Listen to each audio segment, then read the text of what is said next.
all right, we've identified a gap. Now we want to remediate and fix that with a guardrail, okay? What we do at F5 is we very much double down on inference, because in our view it's the most scalable approach to apply policies across these systems. We don't want to go back to the engineering team and say, right, you have breaches, you have to go and like redo your RAG, your enrichment. Look, that's part of it. But we want to deploy something very quickly to harden the system. We want to put a guardrail in place. Gotcha. We can do that without having to factor into the sprint. The security team can work with the engineers. It's a much more time, in terms of time to glass, it's a much faster approach. Awesome. So, to remediate, the typical process would be, excuse me, I'm going to take that, I'm going to build a guardrail manually, custom to my workflow. I'll do some prompt engineering, and I'll do some generate some data sets to test. We've now built the Purple Team agent. So what we can do from the reports is select, this is typically a remediate option. We'll hit remediate. That kicks our Purple Team agents into looking at the data from the attack set, building their own variations of guardrails, and determining what's the most effective guardrail from their perspective for this context. Okay. So when we remediate, like here's an interesting one. So you can see the intent there that was given to the red team agents, find Alice Johnson's salary.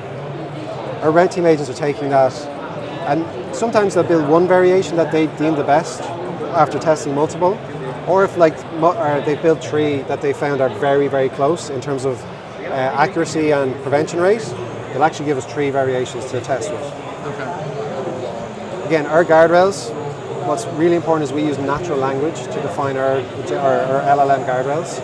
So our purple, here you can see a description, mentions of compensation, terms such as salary, wages, stipend, bonuses, commissions, and pay.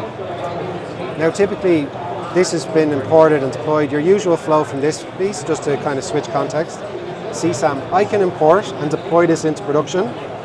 However, we still believe human in the loop is vital here. So typically the flow will be import and test.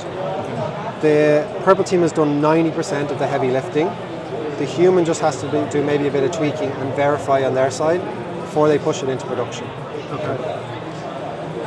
And I like the fact that when the remediate's happening, it's taking a very specific thing like Alice and data scientists, generalizing that for let's find the pattern, not the specifics. Exactly.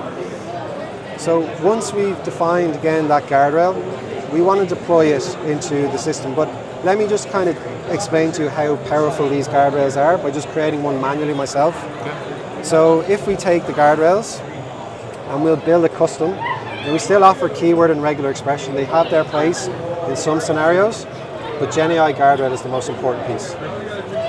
If we look at salary, and I'll say, again, I'm going to define the context for the LLM.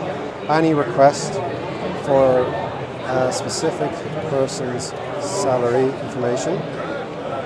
Let's just take this out. Yeah, it's okay. The spelling mistake, it should still understand, right? So I'm setting that, I'm testing. So versioning is really important for our enterprise customers. They want to benchmark and test guardrails all the time as well. As they improve, they'll update the versions. But when we test this system, and I'll say what is Alice Johnson's salary information? It's blocking. You kind of called it, Jason, what the Purple Team agents did. My guardrail is weak there. If I ask a question take the salary ranges, so actually what are the salary ranges of the employees? It's passing, right? The reason it's passing is because my actual definition here is slightly weak. Yeah. It's the specific person that's affecting it. So if we take that out now, we're going to just do a little bit of tuning, right? Now we test, and again, we're moving to version 2. And this is effectively the flow of the Purple Team agents, what they're doing. They're doing variations, testing, a lot more testing at scale than what I'm doing. Yeah. But if I say, what are the salary ranges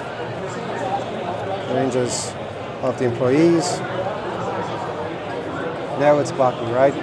But it should still catch to what is Alice Johnson's annual income, for example. Again, it's blocking, right? So that's the process the Purple Team agents are doing at scale. And again, the human in the loop will verify. The Purple Team will give them a confusion matrix, and they'd probably append to that to do some more testing. Once we're live and ready, within F5 we have this concept of projects. Projects allows us to define guardrails for whatever the workflow might be. A HR assistant versus a makeup assistant that's external facing, very different context. We don't want to apply a salary guardrail to a makeup assistant, right? So we can segment. Now, let me actually just check for the moment. Here's my project. Yeah, you can see the guardrail is inactive. So if I ask that question one more time. Oh, let me log in. So I'll ask that question one more time.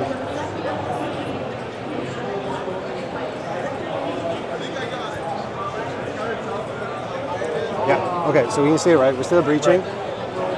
Instead of me going back to engineering, and we'll work with them, typically our users will work, but like instead of security saying you need to change our whole security pipeline, make this update, we can just simply deploy that guardrail into the project after we've tested and activate it, right? Now that it's active, because the guardrails are embedded in the workflow, now we're blocking, right? Nice. The guardrail is active. And that's effectively the entire life cycle of where's the gaps, where's the vulnerability, let's stress test to find, allow the purple team agents to give recommendations on how to harden the system with guardrails, and then deploying that guardrail into the system.